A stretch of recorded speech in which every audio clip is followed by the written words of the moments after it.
বর্তমান যুগের ছেলের বউরা শাশুড়ির সাথে কেমন ব্যবহার করে দেখেন। বউ, তোমরা এত কিছু রাখতাছাও, তাই আপনার কি তোমরা কি কি রাখবা রাখো গা, আমার একটা কম্বল রেখে দেবে। আপনার আউশ দেখে বাসি না আমরা রাখতাছি তাই পয়সাই হবো না আবার কম্বল রেখে দিব। বউ, তাহলে তুমি আমার একটা কম্বল কিনে দাও।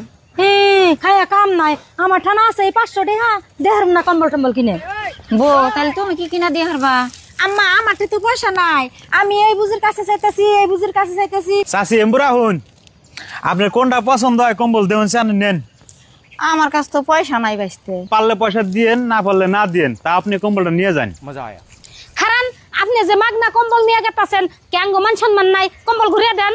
ওই নন আর জান না নেবেতে যান। খারান চাষি আমার দুটো কথা আছে, আপনারা কেমন মানুষ, আপনারা তিনজনে 500 টাকার বাজার করলেন আর শাশুড়ি আর সামান্য একটা 300 টাকার কম্বল যাচ্ছে, আপনারা তিনজনে মিলে দেওয়ালেন না, ব্যাপারীতে একটা মাগনা দিছে তাই মান সম্মান গেছে গা। কেউ এমন করবেন না আর শাশুড়ি। আপনারা তিনজনে যে মিলে দেখালেন না তাতে মান সম্মান গেল না।